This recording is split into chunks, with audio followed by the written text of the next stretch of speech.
Buenas tardes, jóvenes.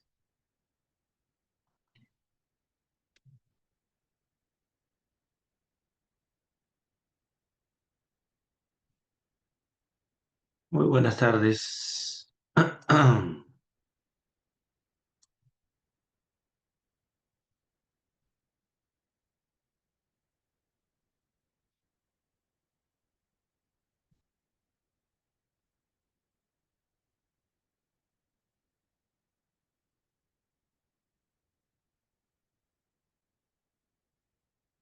A ver, ¿cuántos somos? Ya somos bastante.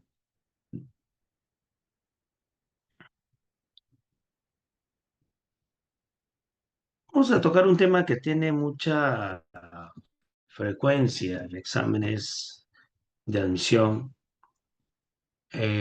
aunque no tanto en los últimos 5 años, ¿no? O sea, o cuatro, creo, ¿no? En los últimos 4 o 3 años no tiene mucha frecuencia, pero en años anteriores sí. Además, es un tema que tiene mucha actualidad, porque regularmente escuchamos que estamos en una sociedad con crisis de valores, ¿no? Empezando desde la máxima autoridad en el gobierno, que es la presidenta, hasta la persona más desconocida, más, eh, a ver, aislada socialmente hablando, ¿no? A veces tiene este tipo de comportamiento que podría ser juzgado como un comportamiento carente de valores. Yo quería referirme sobre todo a las personas que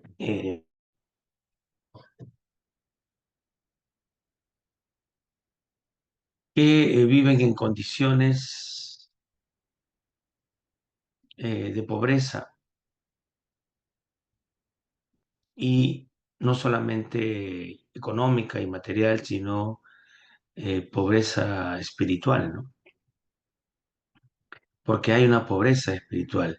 Sartori, en los años 90, escribió un libro llamado Homo Videns, donde él visualiza este periodo, esta etapa de nuestra vida, a la que califica de pobre, moralmente, estéticamente y axiológicamente.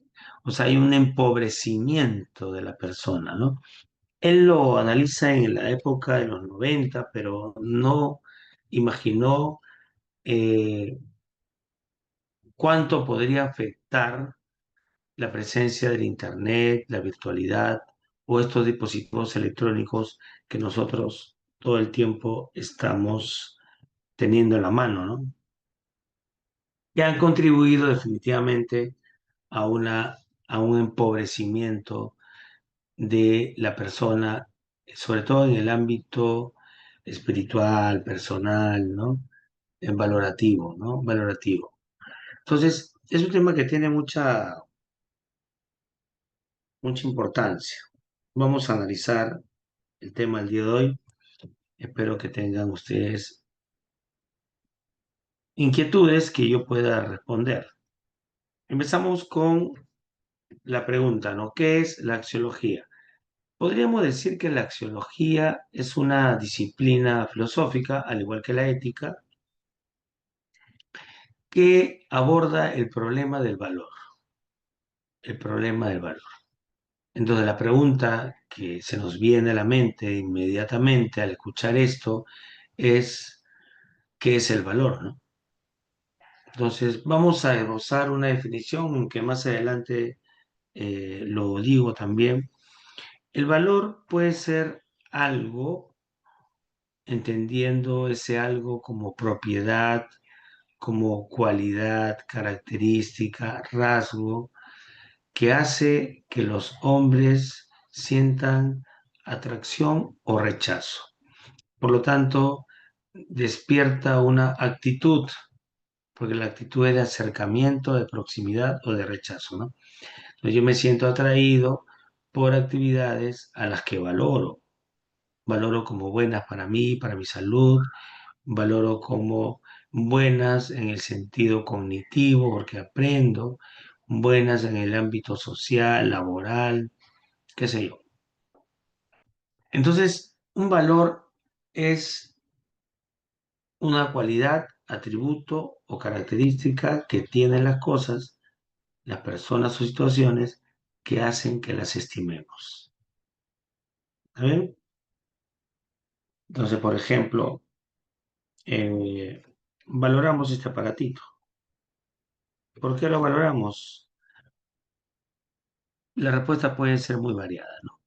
Por su utilidad, por, eh, por su, a ver, no se me ocurren muchas cosas.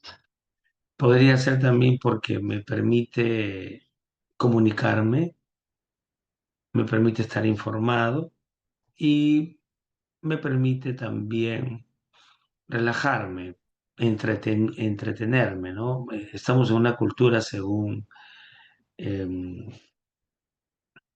Vargas Llosa, una cultura del entretenimiento, ¿no? Eso lo dijo en la llamada civilización del espectáculo, ¿no? Que es muy cercana al ensayo publicado en los años 50 por Guy Debord, La Sociedad del Espectáculo. Entonces, valoramos por algo, valoro la amistad por la cercanía, por el apoyo, por la solidaridad, valoro el conocimiento porque me permite tener claridad en el pensamiento, me permite desarrollarme intelectualmente. Valoro eh, el invierno porque eh, el calor me resulta muy desagradable, ¿no? Y porque es una oportunidad para contraerse, estar en casa más tiempo, estar abrigado, en compañía de personas que se quieren. Entonces, valoramos muchas cosas, estimamos, ¿no es así? Ahora, la pregunta que se hace acá, Manuelito, es, ¿tienen las cosas valor porque las deseamos o las deseamos porque tienen valor? Tremendas preguntas, ¿no? ¿Tienen valor porque las deseamos o las deseamos porque tienen valor? Yo deseo esto, sí, ¿no? O sea, el valor que tiene esto es porque yo le asigno ese valor o esto ya tiene un valor que hace que lo desee. Entonces, la pregunta que se hace Manuelito gira en torno a si el valor depende del sujeto que valora o el valor depende del objeto valorado. Entonces, si decimos que el valor depende del sujeto, nuestro punto de vista será subjetivista. Si decimos que el valor depende del objeto valorado, nuestro punto de vista será objetivista. Entonces tenemos dos grandes sistemas filosóficos en torno a la axiología, el subjetivismo y el objetivismo. ¿Ya? Subjetivismo y objetivismo. También podríamos agregar el relacionismo, que valora ambos, el socioculturalismo, que dice que el valor no depende ni del objeto ni del sujeto, sino del desarrollo social y cultural. O podríamos hablar de otros sistemas como el de Durkheim o el de Max Scheler. Entonces, todo esto lo vamos a ver durante estas 2 horas de clase. Estefano pregunta, ¿el valor lo pone uno o es por lo que significa o vale? Si tú dices el valor lo pongo yo, entonces tu punto de vista es subjetivo. Si dices que el valor depende del objeto que se valora, el punto de vista es objetivista. Entonces hay diferencia, ¿no? Ahora, en ambos casos hablamos de una conciencia deseante. El valor depende de la conciencia que desea o el valor depende de lo que deseamos que no corresponde a la conciencia, sino al objeto de la conciencia. Entonces, es algo que nos vamos a responder en esta clase. ¿Está bien?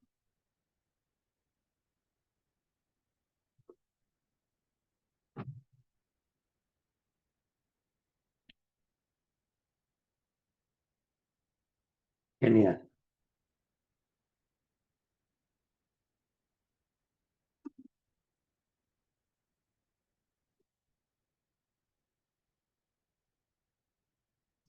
Pero antes hay que hablar de algunos aspectos históricos relevantes. Eh, Acá solamente doy alguna información en las diapositivas que vienen. De manera más precisa vamos a hablar de los orígenes en la antigua Grecia y su desarrollo en la modernidad, ¿ya? Pero empezaremos con mencionando, y luego lo voy a desarrollar, a Sócrates, Platón, Aristóteles, quienes se refieren al valor como virtud. Y la virtud es lo que hace a una vida buena. O sea, no se trata de vivir solamente, sino de vivir una buena vida. Y una buena vida es aquella que va de la mano con la virtud. ¿Ya? Entonces, y esto acerca al tema de la axiología con la ética. ¿Estamos? Me da un segundito, voy a tener agua porque estoy con muero de sed. Un ratito, por favor.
Listo. Vamos a continuar. ¿Hay alguna pregunta?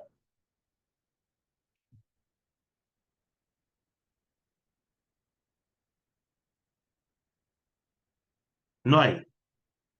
Ya, seguimos.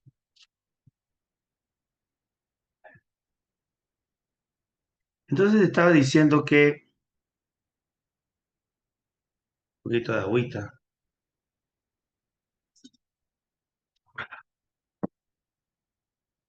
Que los griegos conciben el valor ya en la virtud.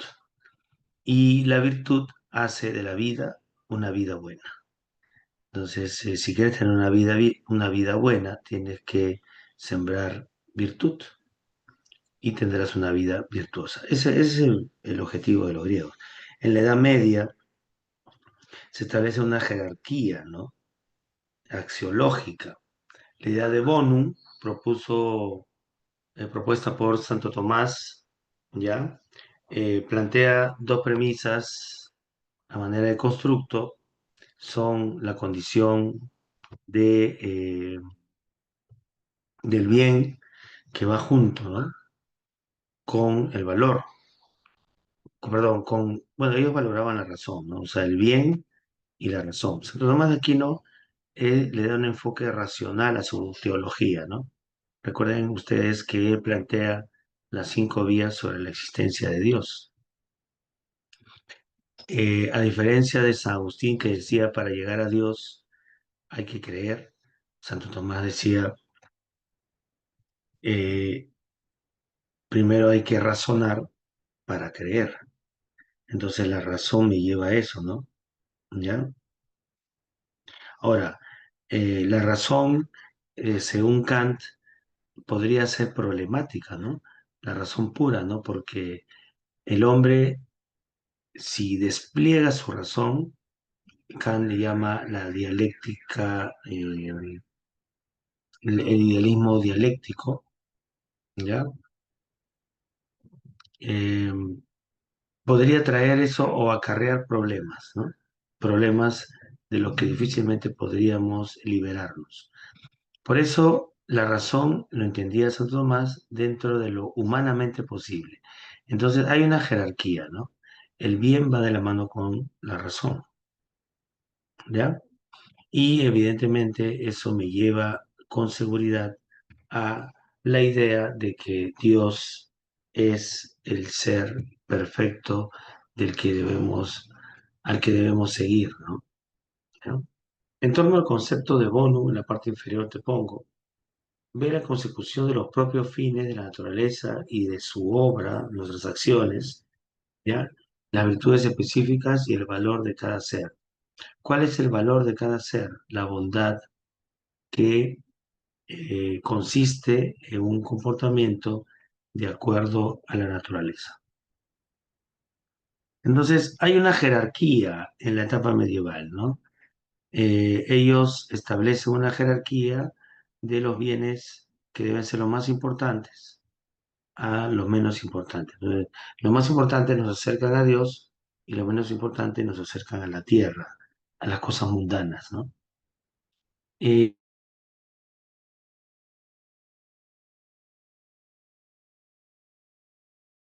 Aunque luego voy a retomar ideas de la antigüedad y la modernidad, aparece un personaje que es Robert Hartman, que es el primero en hacer un estudio científico de la axiología, ¿no? Si hay preguntas, háganos, por favor. Robert Hartman, que es el que está ahí con gesto mirando, va a revolucionar el tema y estamos hablando de mediados y fines del siglo pasado. ¿Cómo lo revoluciona? Él cree, está seguro, que eh, los valores que nosotros tenemos están relacionados con nuestra forma de ser. En términos más actuales, psicológicos, lo que valoramos se relaciona con nuestra personalidad, ¿ya? Y hubo un psicólogo, no recuerdo cómo se llama, en psicología lo aborda, de pronto ustedes lo recuerdan mejor, que hizo una clasificación de la personalidad de acuerdo a lo que valoraba cada persona. Por ejemplo, si el sujeto valora el lucro, tiene una personalidad económica. Si el sujeto valora lo espiritual, tiene una personalidad religiosa. Si el sujeto valora lo teórico, ¿no? La verdad, tiene una personalidad académica y así sucesivamente. Entonces, eh, los valores también nos ayudan a construir una clasificación de la personalidad, ¿ya? Pero el gran aporte de Robert Hartman está en la creación de un inventario de valores que fue muy útil para las empresas o las organizaciones que eh, querían saber si la persona que estaban a punto de contratar, pues estaba adecuadamente o fue elegida adecuadamente para el puesto o para las pretensiones de la organización o de la empresa, ¿no? Porque si, por ejemplo, mi empresa es una empresa que vende la tranquilidad, la espiritualidad, no voy a contratar a una persona que valora el lucro, pues. ¿No? Aunque eso suene paradójico, ¿no? Porque si es una organización que vende tranquilidad, pues tiene que haber alguien que venda la tranquilidad, ¿no? O sea, que vea la tranquilidad en términos de dinero.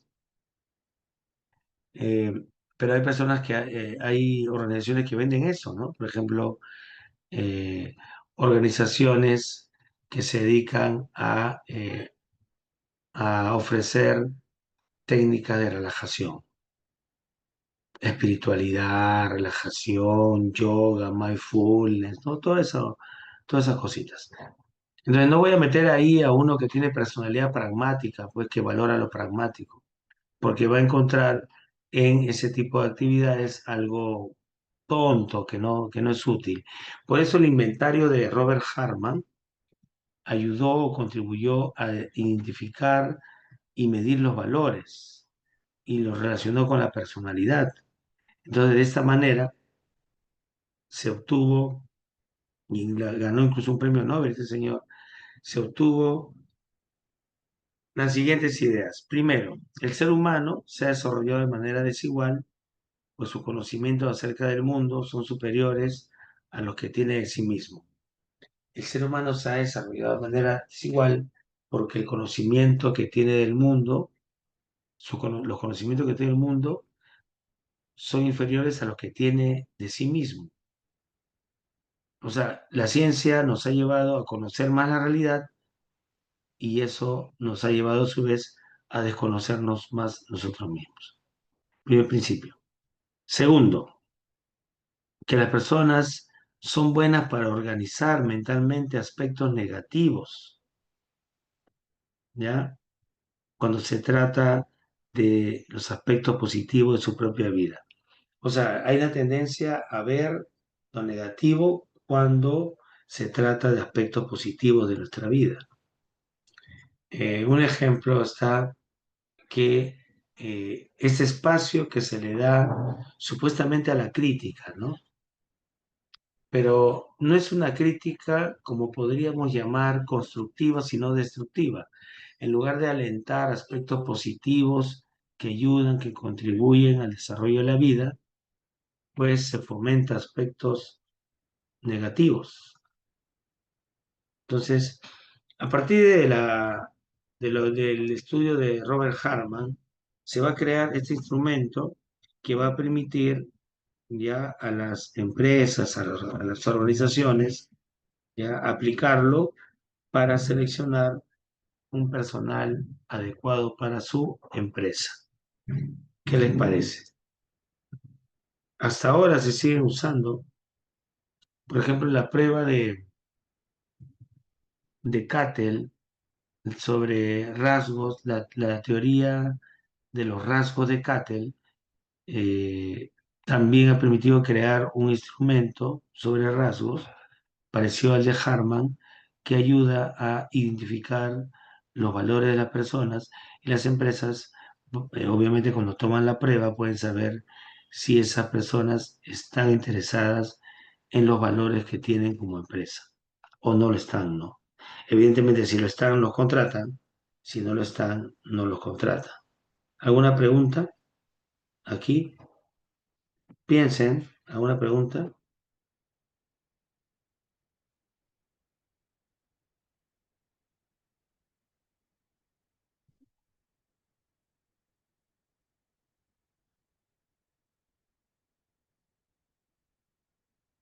¿Alguna duda?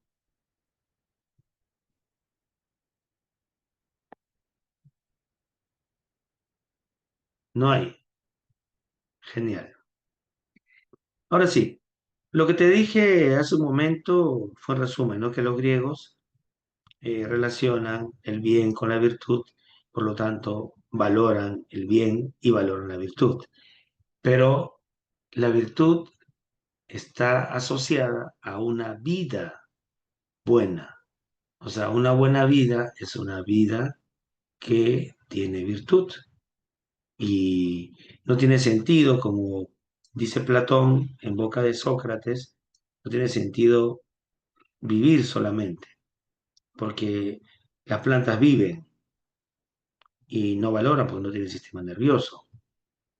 Los animales viven y viven de acuerdo a lo que les ofrece el medio. Están en el mundo, no le dan sentido, significado al mundo, como diría Heidegger. En cambio, nosotros no solamente buscamos vivir, sino vivir bien. Y vivir bien es vivir conforme a la razón.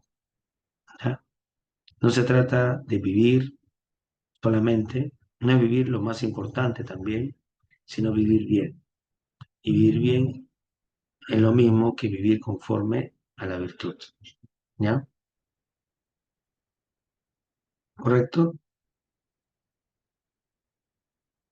Y Platón dice, Platón plantea una jerarquía ontológica, dice, habla de un mundo inteligible, donde el bien es la causa de todo lo justo y lo bello. El bien causa lo bello y lo justo. Entonces, en una sociedad donde hay carencia de lo bello y de lo justo, o sea, no hay justicia, podríamos decir que no hay bien, pues, ¿no? Y la gente vive intensamente, pero no vive bien. Y si no vive bien, significa que no hay virtud, no hay justicia, no hay belleza, ¿no es así? Entonces, para eso, Platón hace una distinción entre el bien que está en el plano ontológico, en el mundo de las ideas, que solo se alcanza a través de la razón, y lo que está en el mundo sensible, que es variable, es contingente, que se acerca, pero no corresponde a la idea del bien, ¿no? Entonces, el bien es la forma suprema que está por encima de la verdad y de la belleza. Aristóteles también dice lo mismo, ¿no? La felicidad es el fin último y el bien supremo. Entonces, de todos los bienes, el bien supremo es la felicidad, ¿ya? ¿Correcto?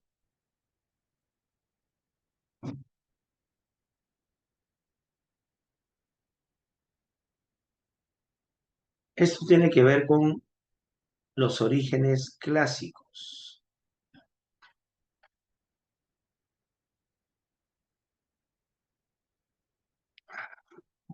Ahora vamos a hablar del desarrollo que tiene el concepto en la modernidad, ¿ya? Y acá hay un cuadrito que explica la visión de Sócrates: vivir bien es vivir conforme a la virtud, ¿ya? Los valores morales son universales y se alcanzan a través del diálogo racional. Y de Platón, ¿no? El bien es la causa de lo bello y lo justo. El bien como forma suprema, ¿no? Y el que vamos a tocar es a Kant primero, ¿no? Y Kant habla del bien como fin y no como medio. Pero el bien es la dignidad y es un bien absoluto. En el segundo principio del imperativo categórico, Kant dice trata a la humanidad como un fin y no como un medio. La, la humanidad es el fin, o sea, resalta la dignidad humana, ¿no? Entonces, valora la dignidad. Y eso está en la fundamentación de la metafísica de las costumbres. Nietzsche tiene una posición nihilista, ¿no? Él plantea una transmutación de los valores, ¿ya? Hay valores supremos no en sentido teológico, sino valores que fomentan la independencia, la autonomía, la fuerza, ¿ya? Que son valores que tienen que ver con el superhombre. Valores, vamos a llamarlo, bueno, Nietzsche también le llama así, aristocráticos. A diferencia de los otros valores subalternos, bajos, que son, que van de la mano con la moral de los esclavos. Entonces, este tipo de moralidad, Nietzsche le llama eh, moralidad resentida o ética del resentimiento.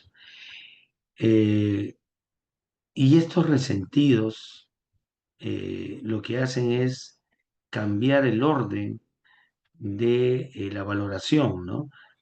Y poner estos valores subalternos por encima de los valores aristocráticos. Y él observa eso en el cristianismo, ¿no? Los valores cristianos son valores que tienen que ver con la ética del esclavo, ¿no? Tienen que ver con valores subalternos. Entonces él apela a una transmutación de los valores.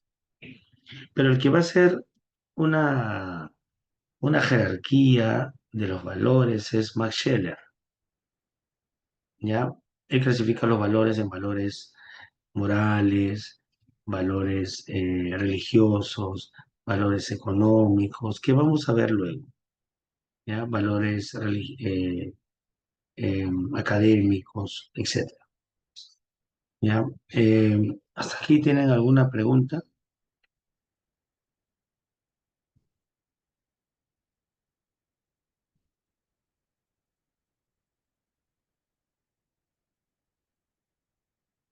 ¿Alguna duda?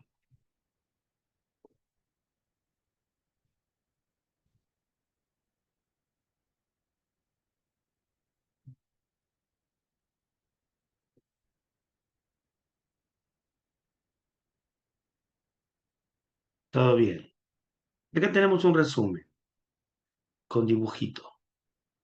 Los orígenes clásicos, está Sócrates, vivir bien es vivir de acuerdo a la virtud, ¿ya? No se trata de tener una vida intensa, sino una vida buena, ¿no? Y una vida buena está conforme a la virtud, ¿ya? Nos habla de la moral, que es universal, y, y llegamos ahí a través del diálogo racional. Platón, en cambio, dice que el bien es la causa de lo bello y de lo justo, y habla de una jerarquía, ¿no? Aristóteles dice que el bien supremo es la felicidad, eudemonía. En el desarrollo moderno, Immanuel Kant relaciona el valor con la dignidad, trata a la humanidad como un fin y no como un medio. Y Nietzsche plantea una transmutación de los valores, ¿no? Los valores subalternos, los valores que van de la mano con la moral de esclavo, deben ser cambiados por la del superhombre, ¿no? Valores de fuerza, valores de autonomía, valores eh, que nos permitan un desarrollo real, o que pone al hombre por encima de este tipo de ideas que lo llevan a ser ganado, personas dependientes que no tienen espíritu de desarrollo, ¿no? De crecimiento. Y Max Scheler que plantea una jerarquía de valores, ¿no?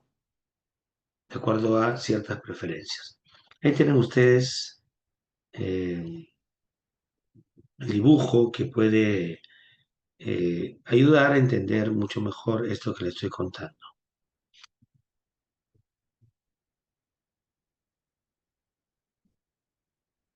Al final vamos a compartir esta diapositiva, así que va a quedar para ustedes.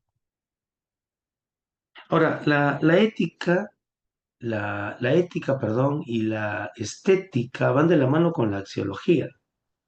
La ética estudia los valores morales. Ahí está la relación. Y con respecto a la estética, se relaciona con los valores artísticos que tienen que ver con lo bello, ¿no? Así que van de la mano, por eso es que hablamos de valores religiosos, valores morales, valores estéticos, ¿no?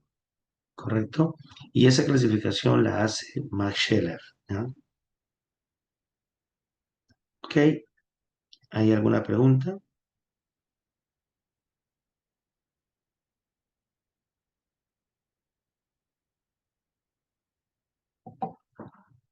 Todo está bien.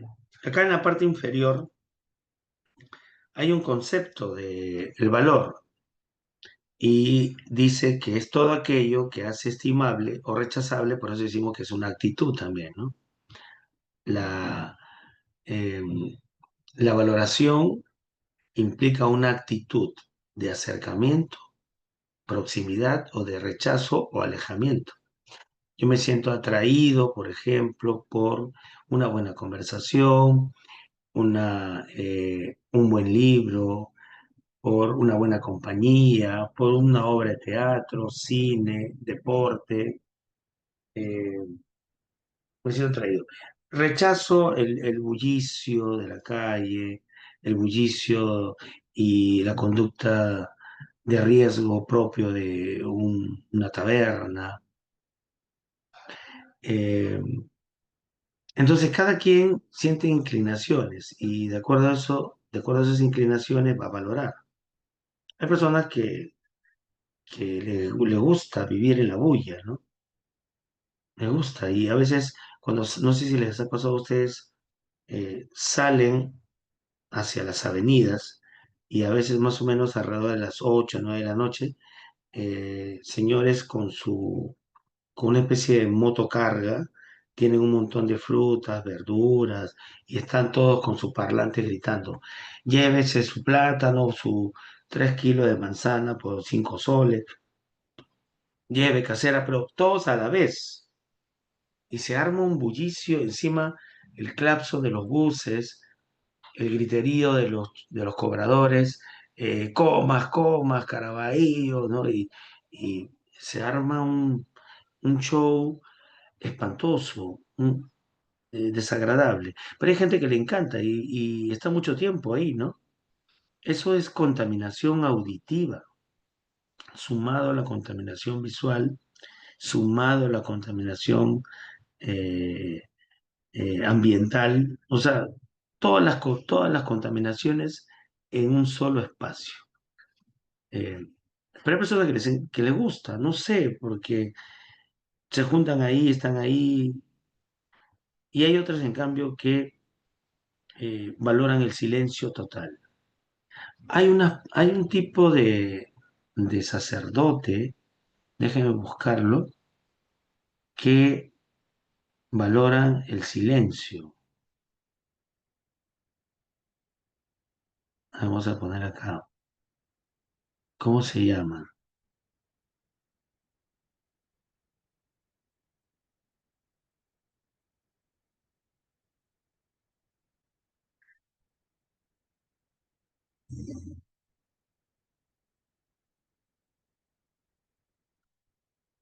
Los cartujos. Los cartujos son un tipo de sacerdotes que han elegido el silencio total, total.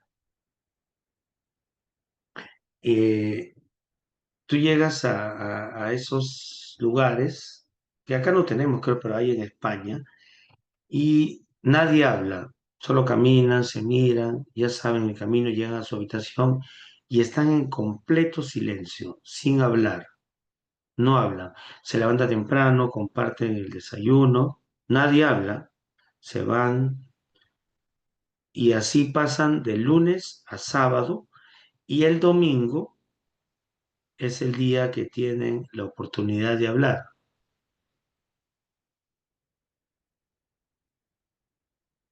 Ahora, ¿por qué hacen eso?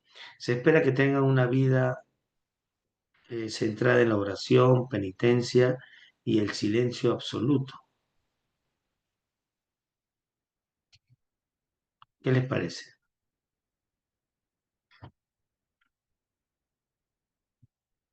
El silencio absoluto.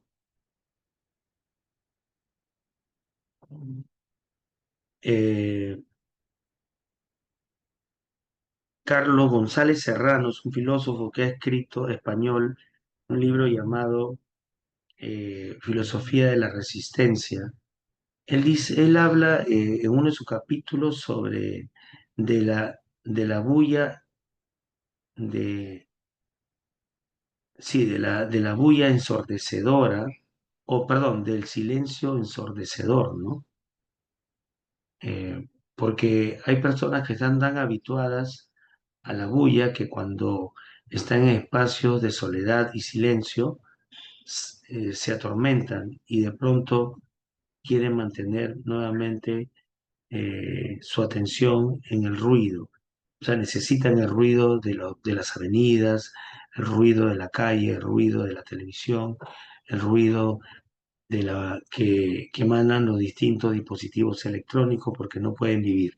Ahora imagínate, los cartujos no tienen nada de eso, ¿no? ¿Cómo será la vida para estas personas? Definitivamente es una vida interesante. Vamos a hablar ahora de las características de los valores. Primera característica, polaridad. ¿Qué significa? Que todo valor tiene su contravalor. Siempre un valor se contrapone con otro valor. Por ejemplo, la fealdad con la belleza, la bondad con la maldad, lo bello con lo feo. Entonces, todo valor tiene su contravalor. Significa que los valores tienen polaridad. Eh, Al respecto, todos buscamos una obra bella, ¿no? Una obra que te cautive y usualmente los cuerpos y personas están estilizadas en los cuadros. Un ejemplo está en el cuadro que algunos tenemos de Jesucristo, ¿no? En nuestra sala. Es un cuadro estilizado, donde Jesús se le ve con sus rasgos físicos finos, su barba bonita, pareciera que ha salido recién de una barbería, su cabello liso, bien arreglado, sus tonos de piel, sus manos, perfecto, es una imagen estilizada. Ahora, eso se contrapone con imágenes grotescas, toscas, ¿no? Donde hay rasgos toscos que califican de feos. A propósito, Humberto Eco escribió un libro que tiene muchas imágenes, se llama Historia de la Fealdad. Y de verdad hay cuadros donde se ven personas que son bien feas, ¿no? Bueno, así como hay lo bello, también está lo feo. El grado se refiere a la intensidad, ¿no?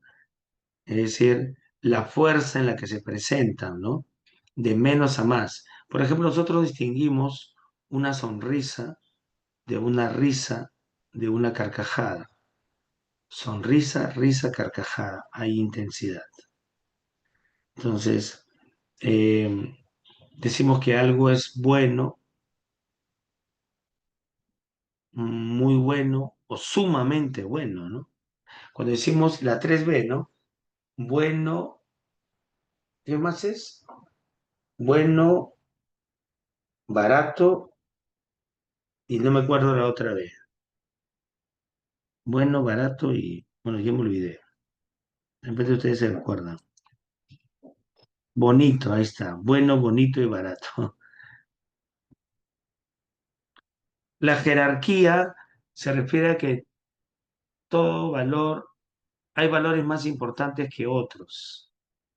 Y eso va a depender de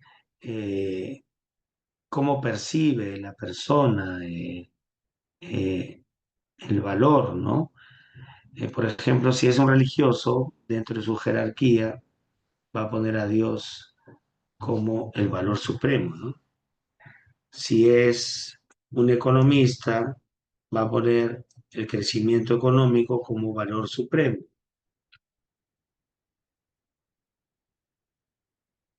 Si es una persona alegre, extrovertida, va a poner como valor superior la amistad, las relaciones sociales.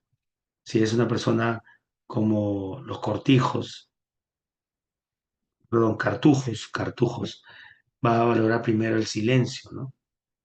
Depende entonces de la formación y los intereses.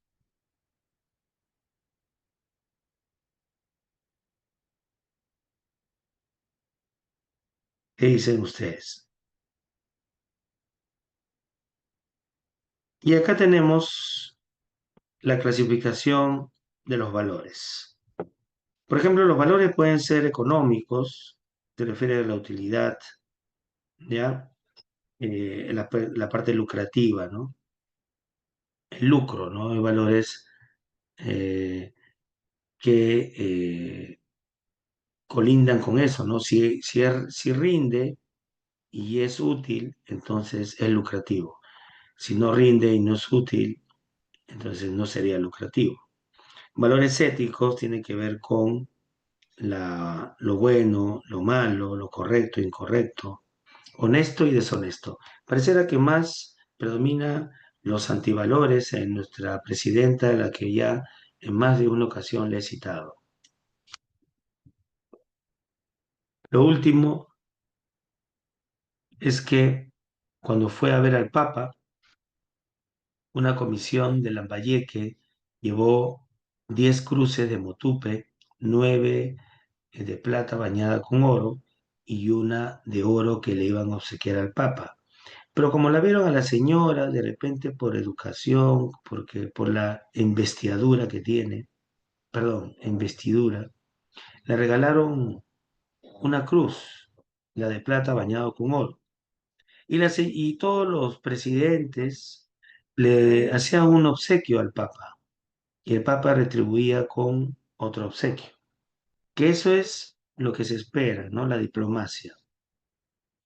La señora al parecer no llevó nada y atinó a regalarle la cruz de motupe de plata bañada en oro que le regalaron a ella.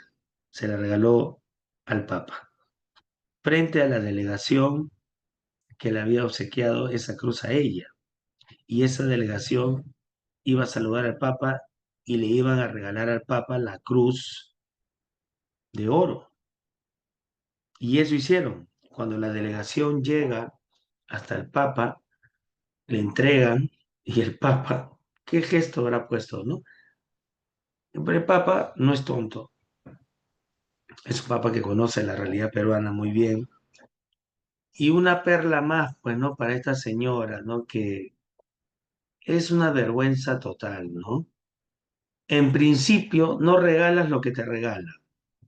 Segundo, desorganizada, desatinada, desinformada, todas las hadas, también la que empieza con H.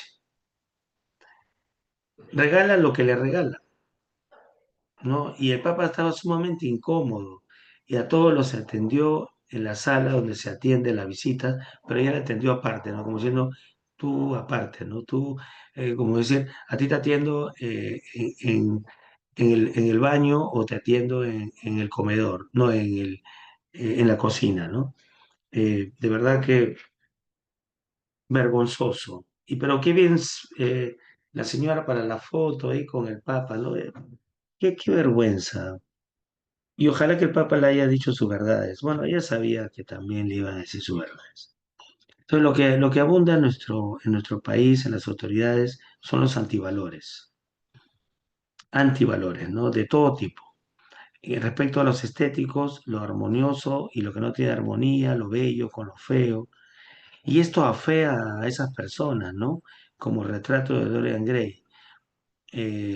Dorian Gray era un tipo apuesto, atractivo, pero hacía cosas malas. Y las cosas malas que él hacía se replicaban en el cuadro que un pintor enamorado de él había hecho. O sea, el cuadro se iba afeando y el cuadro finalmente representaba el verdadero rostro de Dorian Gray, ¿no? Era una persona mala, malvada, ¿no? Tienen que leer esa novela, El retrato de Dorian Gray, que creo que les va a gustar mucho. Por ahí yo lo tengo, creo, de Oscar Wilde. Oscar Wilde es el autor. Además que pasaron el límite de la persona que se permitía. Gracias, Muriel. Una perla más. Una raya más. Ese tigre ya es un tigre metafísico, ¿no? Porque ya está totalmente rayado, ¿no? Eh, pero sí, pues, ¿no? Fueron con un montón de gente, todas las artes parásitos. Hasta el señor Acuña fue. Creo que el hijo de Acuña fue con la cabeza hueca que tiene como esposa. Perdóneme la expresión, retiro lo dicho, por su esbelta mujer que tiene un hijo, ¿no? Donde los niños siempre son lindos, son bellos al margen de los padres. Pero ¿quiénes tienen la oportunidad de hacer un viaje así para que el mismísimo Papa les dé la bendición? Yo lo llevo a mi cuñado es del norte de Lambayeque y él es muy creyente y él hace sus oraciones. Yo lo llevo a mi hijo ahí y él le hace su oración. Yo contento, le pasa el huevo, si está asustadito, y mi hijo se queda así atontado, se queda dormido. Para mí es suficiente. No tengo nada contra el Papa, me parece un personaje importante, significativo, máxima autoridad de la Iglesia, pero estos señores dan muestra de enanismo mental, dan muestra de miseria moral y una desvergüencería que ni el más cínico de los peruanos la posee. Es lamentable. Valores vitales. Los chicos fitness. Yo tengo un estudiante que yo le digo chico fit y él siempre está haciendo sus pesas fuera. Está bien, ¿no? Él come, me dice, profesor, yo como 20 claras de huevo todos los días. Y yo, Dios mío, tantos chicos que no comen ni uno solo. Pero dice que lo compra, ¿no? Lo compra y viene con sus claritas y no come la yema porque la yema tiene, se cuida. Bueno, en fin. Eh, pero hay una cultura fitness, una cultura fit que es superflua, que está alimentada por ideas supuestamente científicas que ellos dan a conocer a la civilización a través de videos, a través de sus programas, etcétera. Ya está pasando estos bulleros, mira, gritando con sus megáfonos. Escúchame, ni la clase puedo hacer. Me provoca salir por la ventana y decirle, ya calla, tú eres miserable. Pero si le digo eso, ¿qué tienes tú? Estás contra el progreso, estás contra el emprendimiento de estas personas que se ganan la vida. Yo también me estoy ganando la vida, pero no estoy gritando. No estoy, ya se está yendo felizmente. Ya se fue, ya se escucha lejos. Ya se fueron felizmente. En fin, acá tenemos otros valores.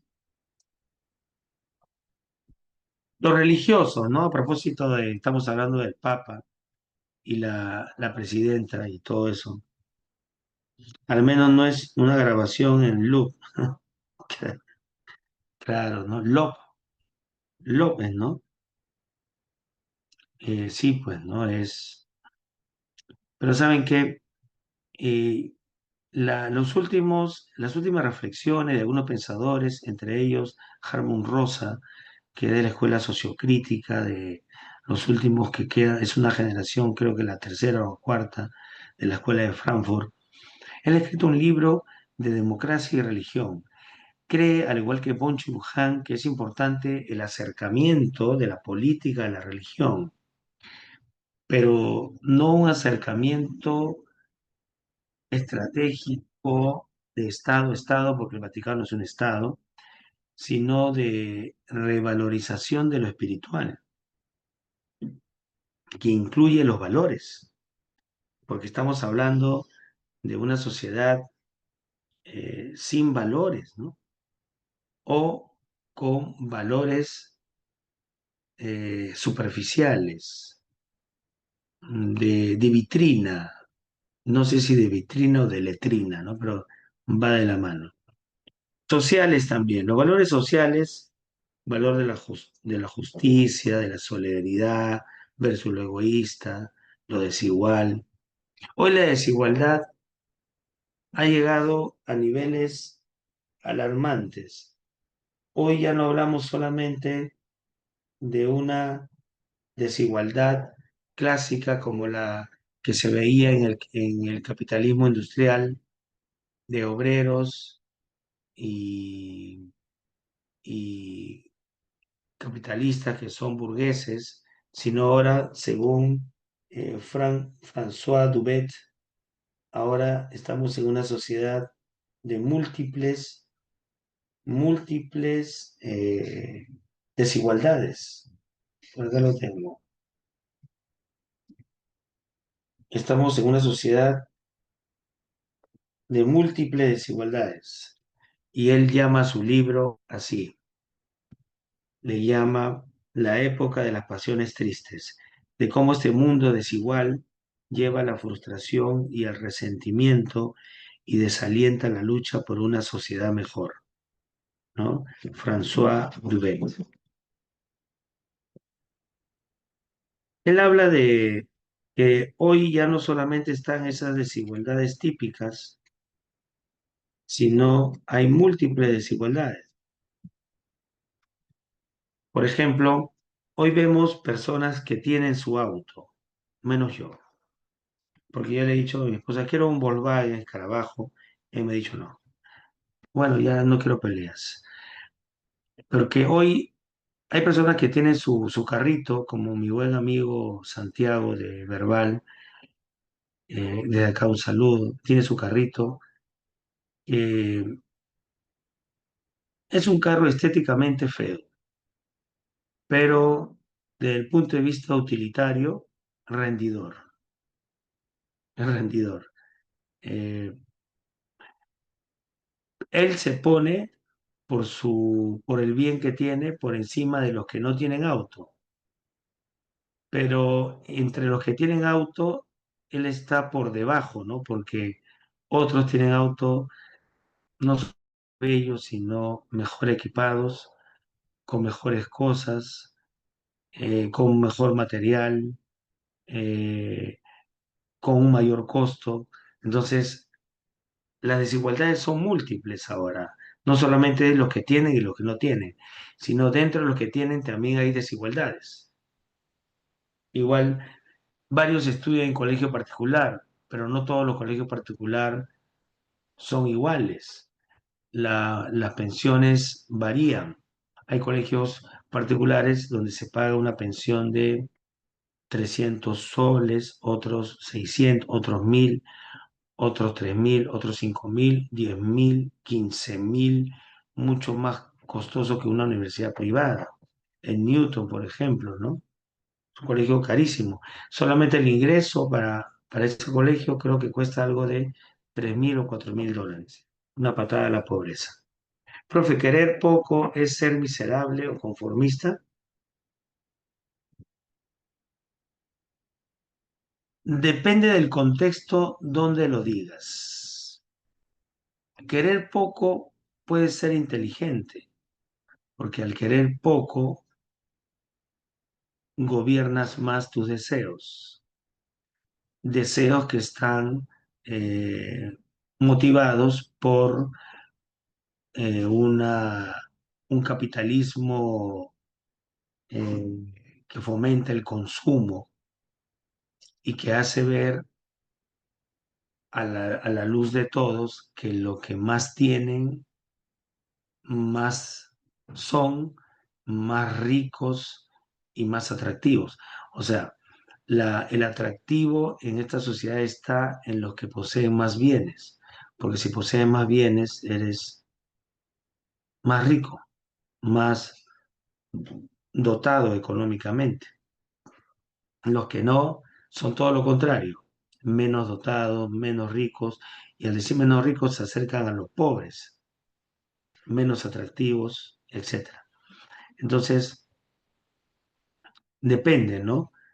En una sociedad como esta, decir, yo no quiero auto, no quiero esto, te van a ver los que están con la bandera del progreso y del rendimiento, de los emprendedores, te van a ver como un mediocre o como un conformista, pero dentro de otro lado, de los que somos pocos, que pensamos, no te vamos a ver como un conformista, te vamos a ver como una persona que logra dominio de sí mismo, de sus deseos, de sus planes, ¿no? Entonces, y es una actitud valiente, valiente es esta, ¿no? Así que querer poco, yo diría que no es un signo de conformismo, sino de sabiduría. Hay una frase que de repente va contigo, Estefano, que es así: no es más rico el que tiene más, sino aquel que aprende a necesitar menos. A mí me pasa a veces que digo, tengo ganas de comprarme un libro y digo, ¿y por qué me lo quiero comprar si ya tengo varios y algunos pendientes de lectura? ¿Por qué lo quiero? Y me pongo a pensar y de pronto caigo en la cuenta de que es un deseo superficial movido por algunas imágenes que tienen algoritmos que pasaron por mi vista cuando empecé a ver un video o un spot publicitario en internet, ¿no? Y así, entonces me doy cuenta que no lo necesito y así freno mi deseo consumista. No sé si te ayuda mi respuesta. Gracias a ti por la pregunta. ¿Alguna pregunta más?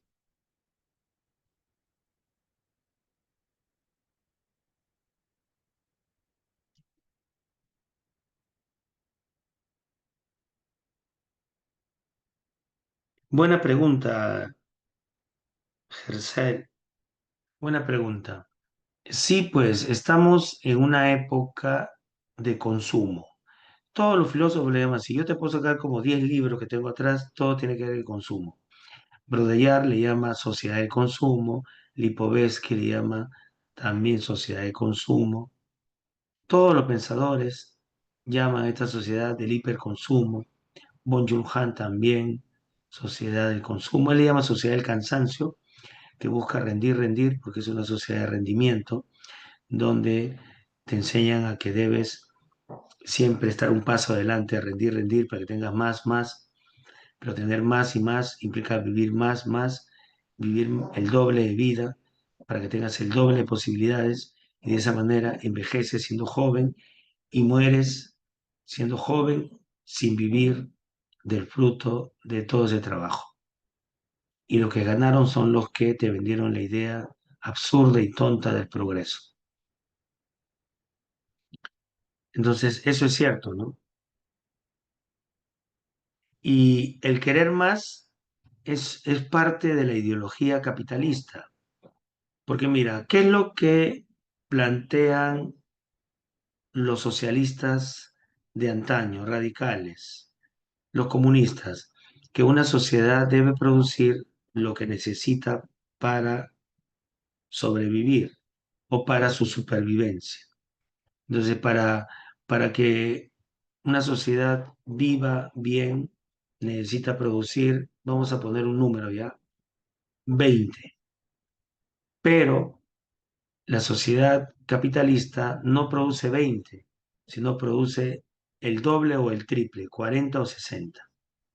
Pero con 20 ya logra cubrir las necesidades de la sociedad. ¿Y qué hace con esos 20 o 40 de más? ¿Se malogra? No. Crea pseudo necesidades para que las personas compren de más y de esa manera venden de más para ganar de más y así enriquecerse. Enriquecerse con la enfermedad compulsiva del querer cosas que no se necesita y que en algún momento se pueden necesitar, cosas superfluas, ¿no? Lo ideal sería que uno siempre reflexione antes de hacer una compra, correcto. Si realmente lo desea, qué tan útil será. Ajá. Qué bonita respuesta, Muriel, te felicito. Qué agradable escucharte. Leerte, perdón.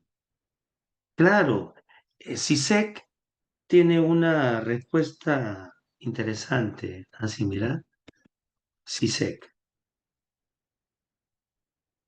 Perdón, puse una llave al final. Sisek dice que cuando te ofrecen un producto, vamos a suponer este producto, celular.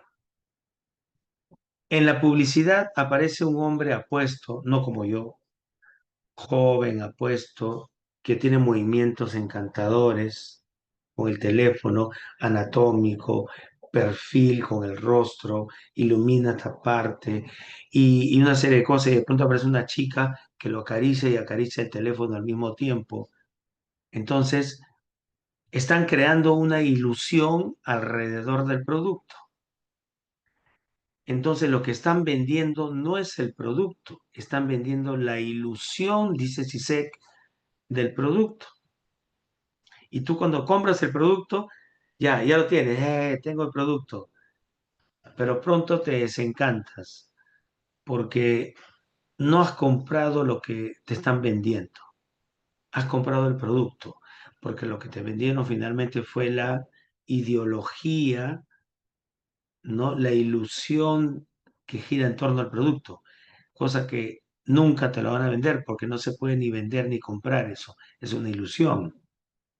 Entonces te venden la ilusión de una vida confortable, de una vida importante, de una vida en la que la gente te señala como un hombre importante, como un hombre apuesto, rico, ¿no? Y tú estás con las poses, ¿no? Entonces, cuando vas a comprar algo, pregúntate, ¿qué es lo que me están vendiendo? ¿El producto o la ilusión? Te vas a dar cuenta que siempre venden la ilusión, porque pronto te vas a desilusionar de esto y vas a querer seguir comprando y te van a seguir vendiendo ilusiones. Y al final te pasa la vida comprando ilusiones y mueres sin haber vivido. Como dicen los griegos, Sócrates, no tienes una vida buena porque tu vida no está conforme a la virtud. Por eso yo me hago esa pregunta. ¿Qué es lo que quiero? ¿Qué es lo que necesito? ¿Lo necesito? Y me doy cuenta que no. Yo ahora estaba buscando comprar eh, algunos productos vinculados con IA, porque el costo de la IA es muy caro a veces.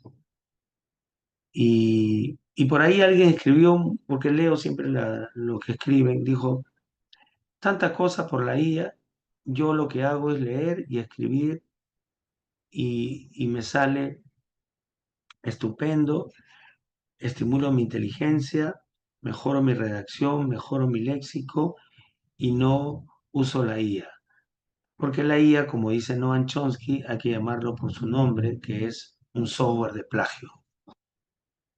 Entonces te venden la ilusión. Es Ayrton, ¿no? Sale Ayrton, le ponen la alfombra roja, ¿no? Como si fuera los premios Oscar, y la gente va y todos compran ahí.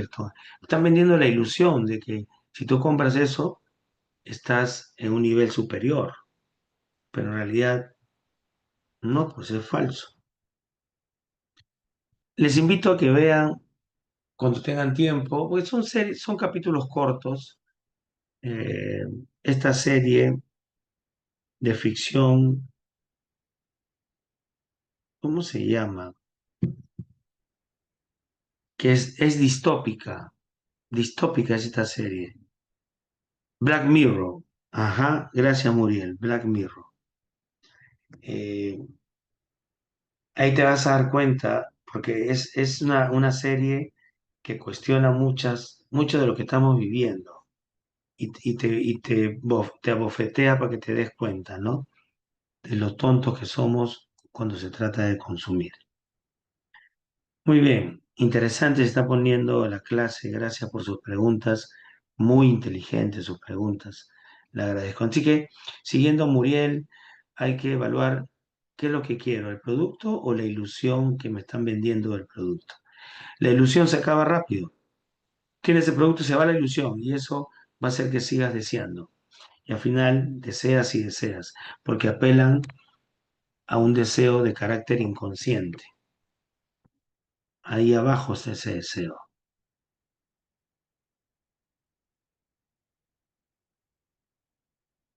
¿Alguna pregunta?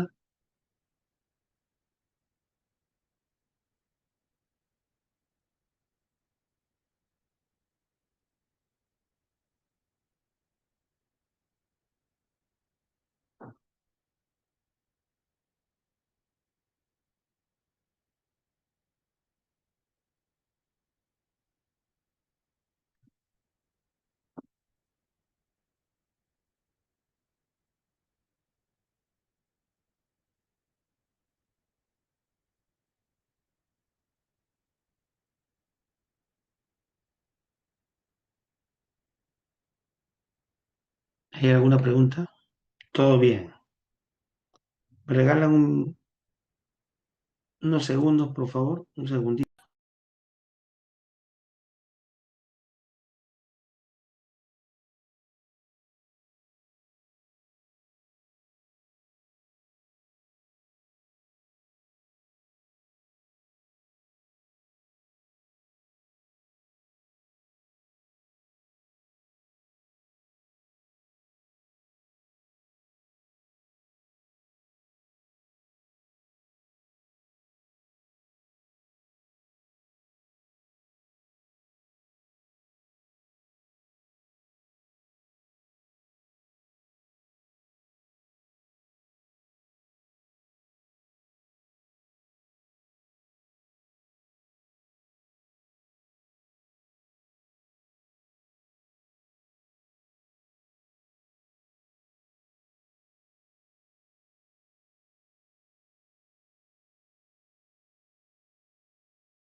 Listo.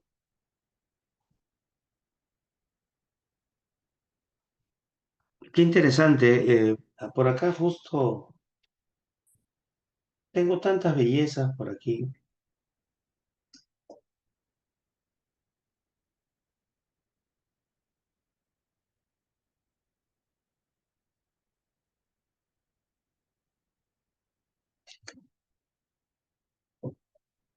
En fin,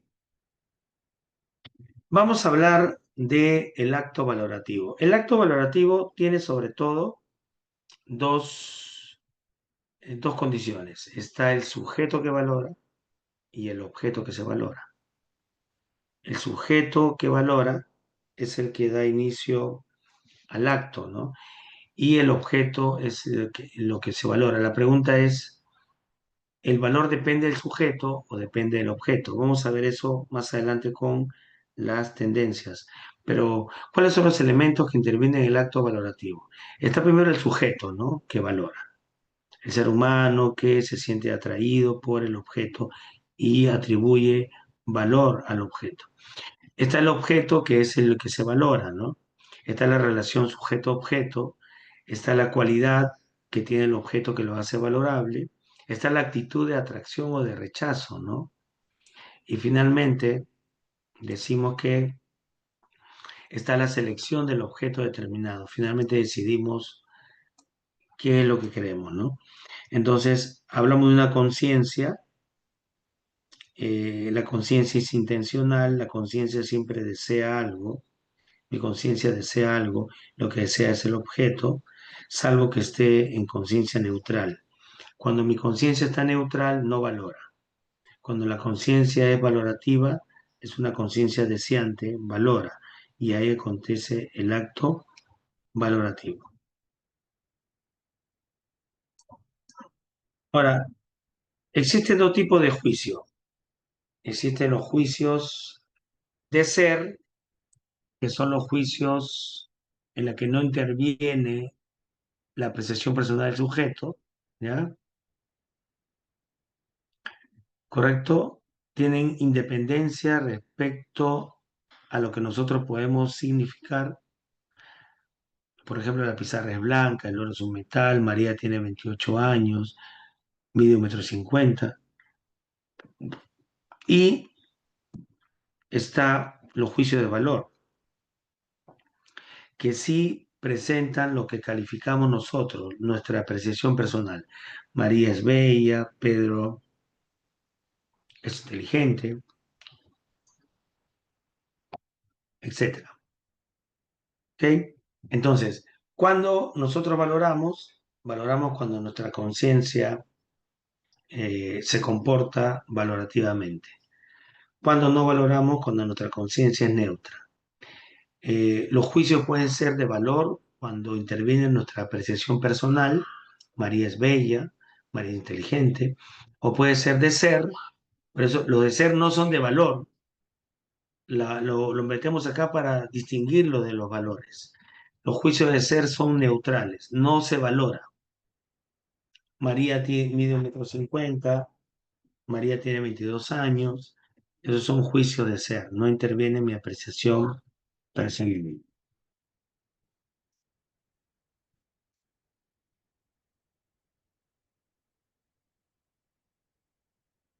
¿Estamos hasta ahí?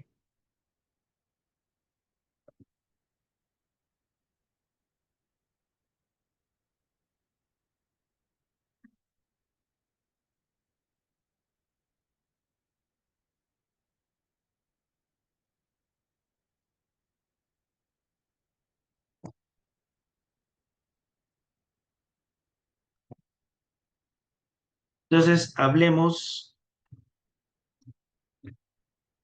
de los sistemas, fundamentación de los juicios de valor. Empezamos con el subjetivismo. Eh, Según el subjetivismo, ya el fundamento de los juicios valorativos reside en el sujeto. Es decir, el valor depende de la existencia del sujeto, sin la cual no sería posible hacer los juicios que hablen de lo valioso, ¿ya? O sea, el valor depende del sujeto que valora. Tenemos dentro del subjetivismo el hedonismo, que es donde se valora el placer. Ahí el ejemplo es Aristipo de Cirene, o más actual, Alexis Menón, perdón, Menón, ¿ya? Entonces, se valora lo que resulta agradable, el placer. El eudemonismo, según Aristóteles, valora el bien supremo que es la felicidad.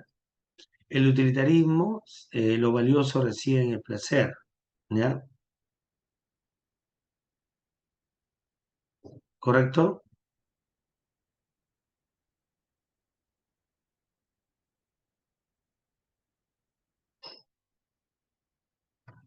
Ahora, el utilitarismo tiene una peculiaridad. En San Marcos lo colocan dentro del subjetivismo, pero si resaltamos el principio de utilidad, por ejemplo, eh, si 20 personas dicen que Pablo es bueno y solamente una dice que Pablo es malo, Entonces, según el principio de utilidad, la mayoría, o sea, tomamos la calificación de la mayoría, ¿no es así? Por una cuestión de número. Pueden ser más, pueden ser tres que dicen que es malo y diciendo que son buenos, entonces debe ser bueno porque la mayoría lo dice así. Entonces, ahí está su parte objetiva. Entonces, el utilitarismo en parte es objetivo y en parte es subjetivo. Por eso hay una pregunta, la pregunta 9 creo que no tiene una respuesta clara en las alternativas, ya que vamos a ver dentro de poco. Y el emotivismo axiológico señala que el valor es una expresión emocional y las emociones no pueden ser ni verdaderas ni falsas. Por lo tanto, no existe la ciencia del valor, porque los valores no son proposiciones, son expresiones emocionales. Alfred Ayer, que es un neopositivista, es el representante de esa doctrina de fundamentación del valor.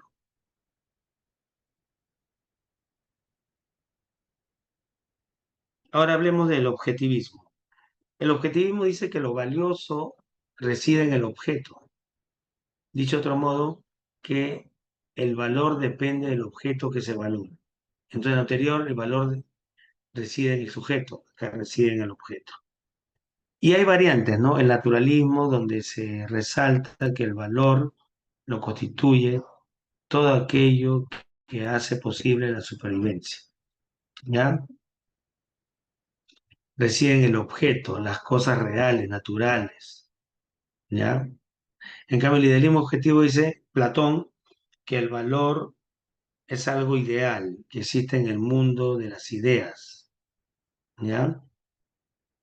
Por lo tanto, el valor no está en mi cabeza, sino está fuera de ella, en la idea. Se llama idealismo objetivo porque dice que el valor no está en el sujeto, sino en la idea misma que es independiente al sujeto, o sea, no depende de mí, está fuera de mí. Y el socioculturalismo, que dice que los valores dependen de los cambios sociales, culturales, que no son los mismos en una generación y otra. Por ejemplo,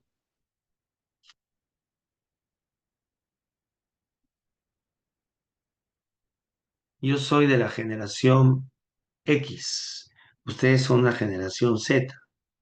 Entonces, hay una brecha generacional entre ustedes y yo. Yo valoro la música analógica, ustedes la música digital. Yo valoro, porque esa es su época, la mía es diferente. Yo valoro escuchar música aquí, por ejemplo, en vinilos,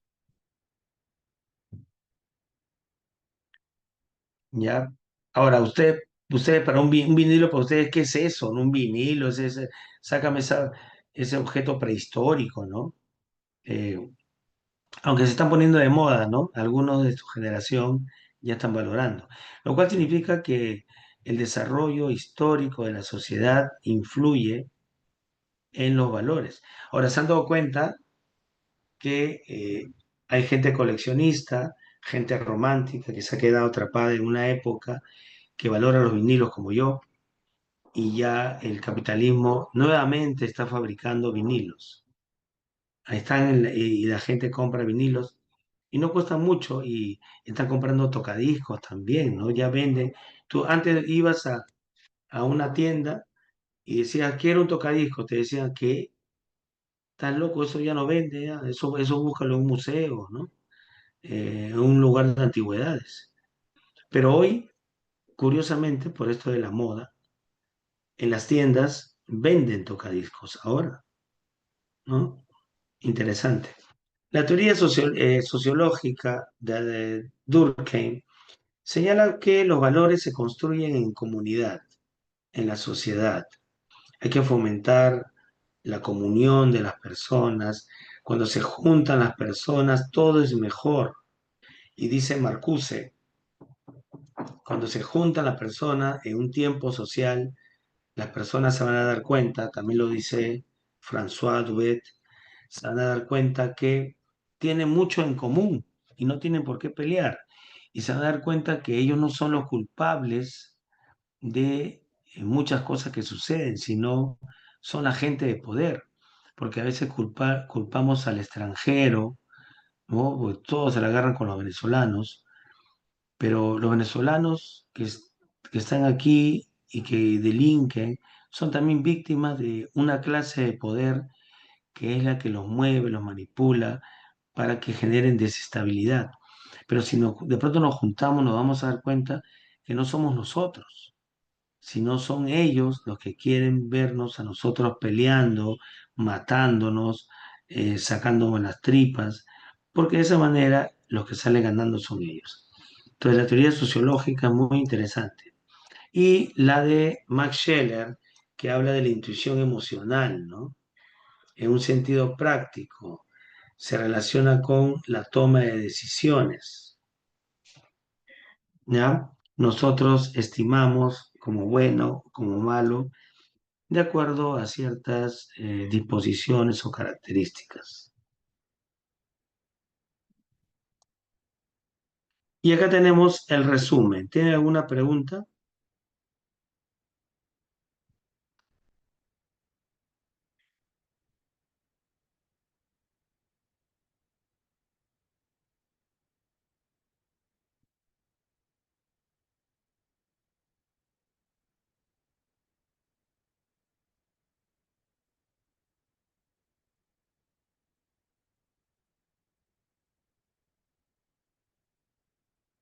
Entonces, las tesis que fundamentan los juicios de valor, ¿no? Tesis que fundamentan los juicios de valor son los siguientes, ¿no? El subjetivismo, que dice que el valor depende del sujeto valorado, el valor reside en el sujeto, versus el objetivismo, que dice que el valor depende del objeto valorado, reside en el objeto, y el relacionismo, que incluye a los dos, tanto sujeto como objeto.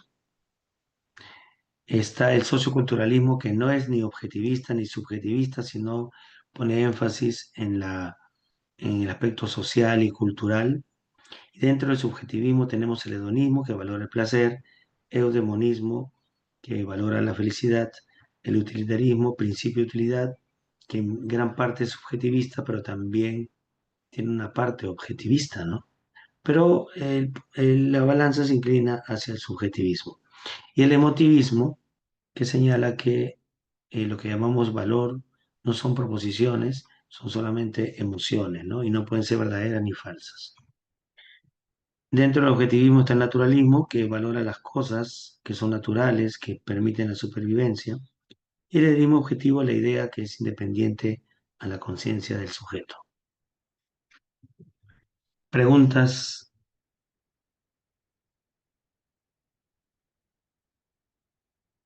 todo bien, ya. Entonces, vamos a...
Ya está.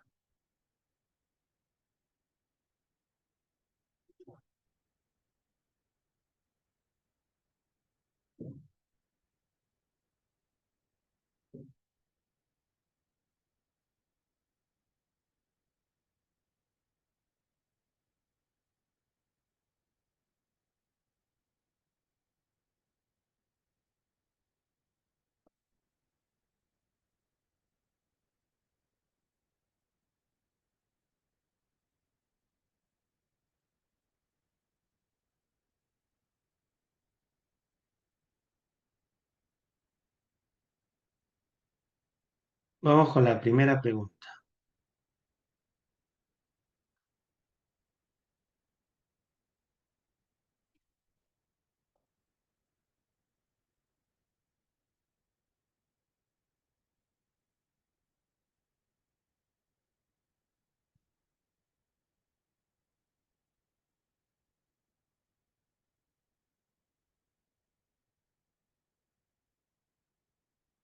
A ver, ahora sí.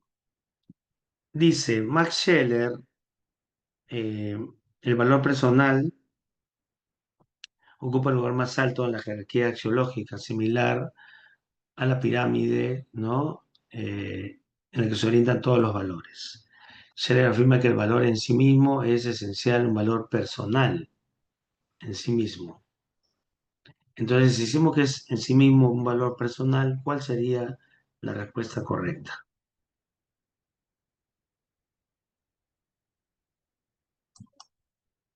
¿Qué dice?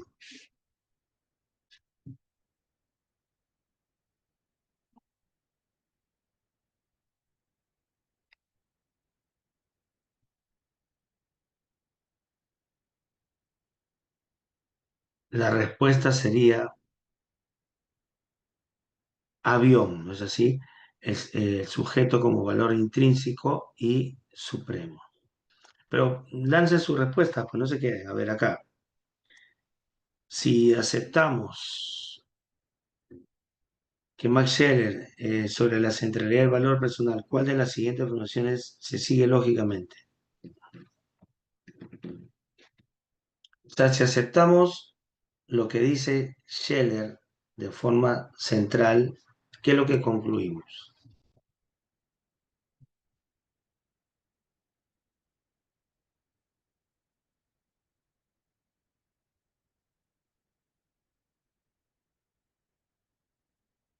Elefante, claro. Si no hay persona, no hay valor, pues, ¿no? Si no hay persona, no hay valor. Cuando una persona debe elegir una pareja sentimental, se enfrenta a un conflicto entre cualidades estéticas y las cualidades éticas, se encuentra ante una manifestación del carácter de los valores denominada como la denomina.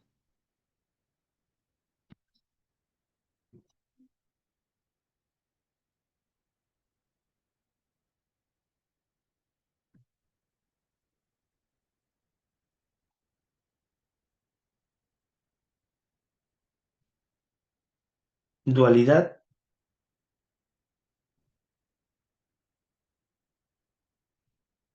pero lo estético no se opone a lo ético.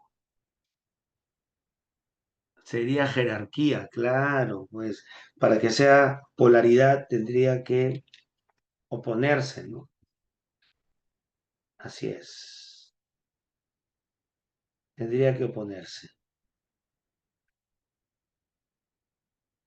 Sandra, al justificar su divorcio reiterado, afirmando que solo permanecen relaciones que le proporcionan felicidad inmediata, expresa una opción que puede ser caracterizada como que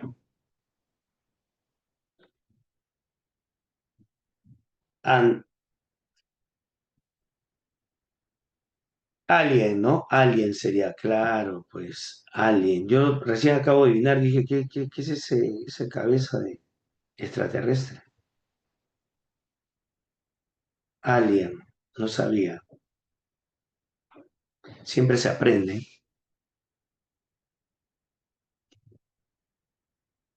Y las cinco, respecto a las distintas posturas sobre la fundamentación de los juicios de valor, ¿cuál de las afirmaciones refleja mejor la perspectiva del idealismo objetivo?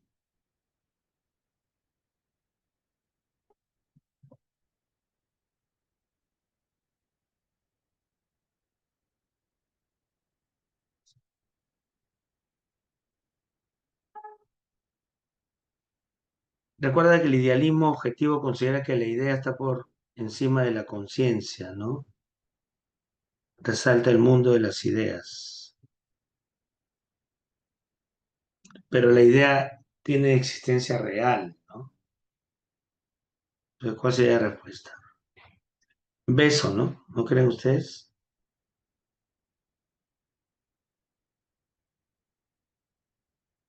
¿Ves o no?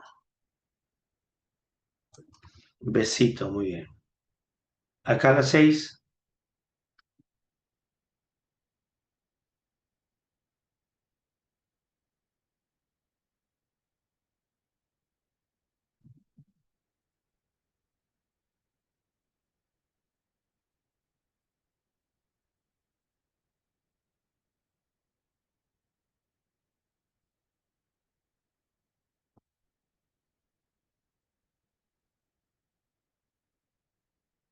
en las 6, ¿cuál sería? La crisis de valores de nuestro país, ¿no? McRae, Mc, McTry, creo que es un comunitarista, ¿no? La crisis no es solo política y económica, sino hay un desarraigo axiológico profundo que exige reconstruir los valores orientados al respeto y dignidad del el bien común, claro. Resalta la comunidad, sería casita, pues, ¿no? La 2 y la 4, muy bien.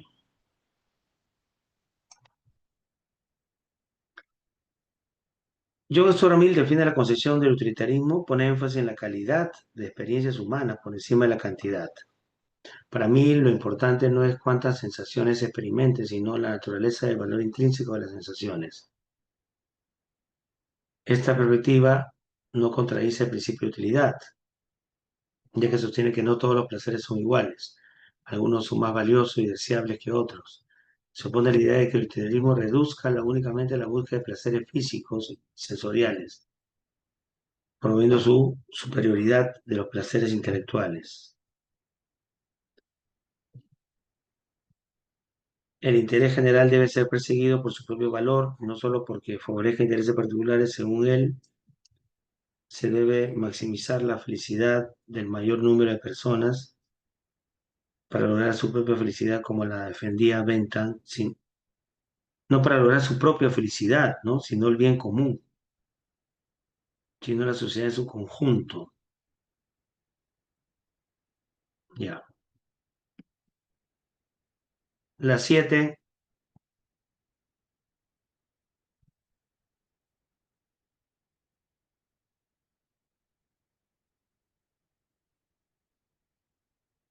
besito sería claro.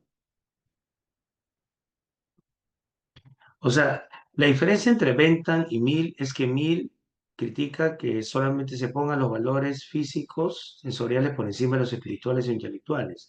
Se busca la felicidad común, o sea, la felicidad para todos y no la felicidad para uno de manera individual, ¿no? Entonces, ahí está la gran diferencia. Y la 8,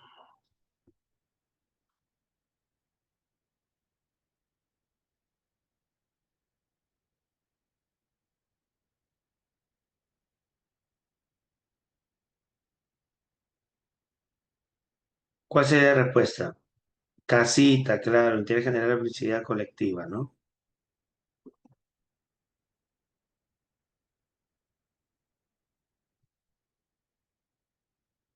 En relación a las concepciones de hedonismo y utilitarismo, determina el valor de verdad. Esta es la que yo les decía. Ambas perspectivas se basan en un enfoque subjetivo. Claro, el hedonismo, ambas verdaderos, ¿no? ¿No es así? Ninguna de las dos perspectivas contempla la importancia de las emociones, el valor del bien,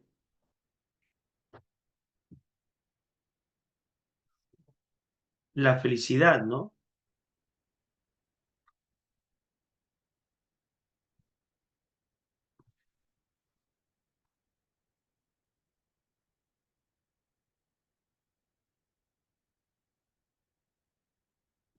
Ninguna de las dos perspectivas contempla. El hedonismo busca el placer y el placer puede entenderse como felicidad.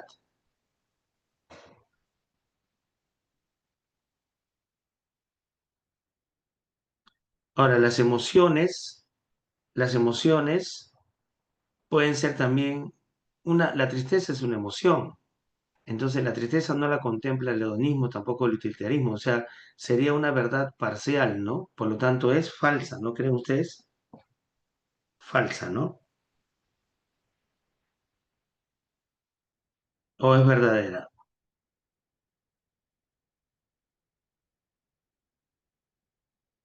Ninguna de las dos perspectivas contempla la importancia. Ahora, contempla la importancia. Para el hedonismo es importante la emoción, no, el placer. Ahora, el placer es una emoción, el deleite, ¿no?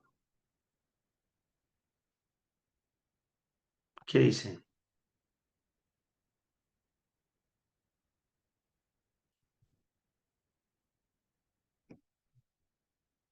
Ninguna de las dos contempla entonces la importancia verdadero, ¿no? La tercera, para los hedonistas el placer es más importante que la utilidad. Es decir,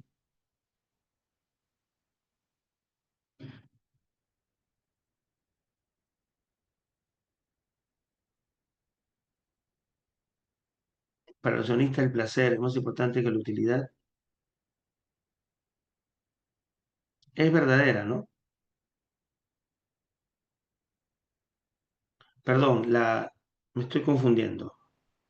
Verdadero, falso. Vamos a repetir, ¿ya? La primera es verdadera. La segunda, ninguna de las perspectivas contempla la importancia, también es verdadera. ¿Ya? La tercera, los hedonistas, el placer es más importante que la utilidad, verdadera, ¿no?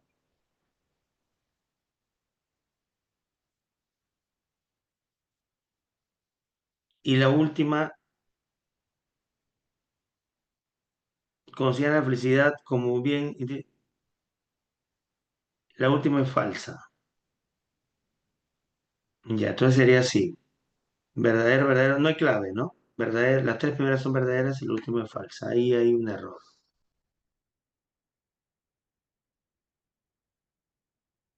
Ya. En la 10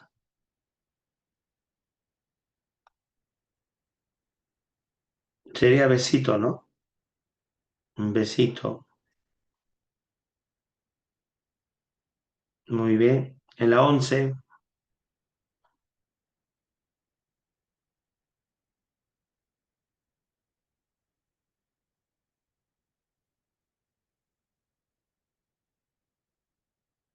verdadero, verdadero, falso, verdadero. Besito también.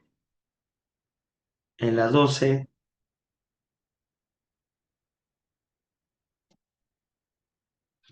ese es un caso bien interesante. ¿Lo han leído?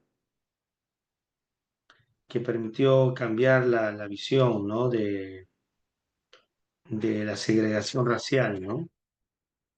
Sería, ¿cuál sería? Casita, ¿no? 12 casita. Acá, 12 casita. La 11 la 11 es beso y 12 casa. Este es beso y este es casa. 13 lo opuesto, pues, ¿no? O sea, oposición al aborto. Besito. La 14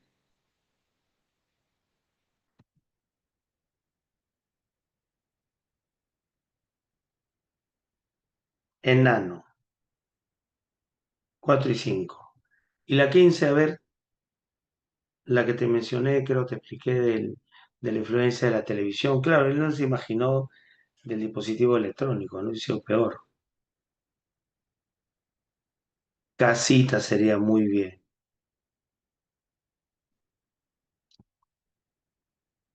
Muy bien, chicos.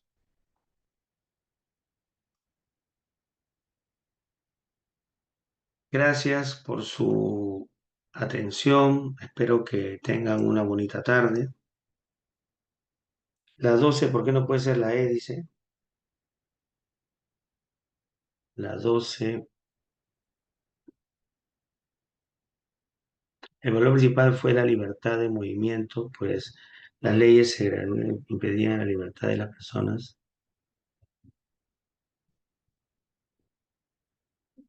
En la última parte, moverse dentro del transporte público, falso, pues. Dice sin discriminación, pero actuaban con discriminación. No puede ser la E. Muy bien. Gracias, chicos. Nos vemos. Cuídense mucho. Nos vemos la próxima semana con una clase más de filosofía. Gracias por sus preguntas. Siempre me alienta más sus preguntas y me emocionan como profesor. Gracias. Hasta luego.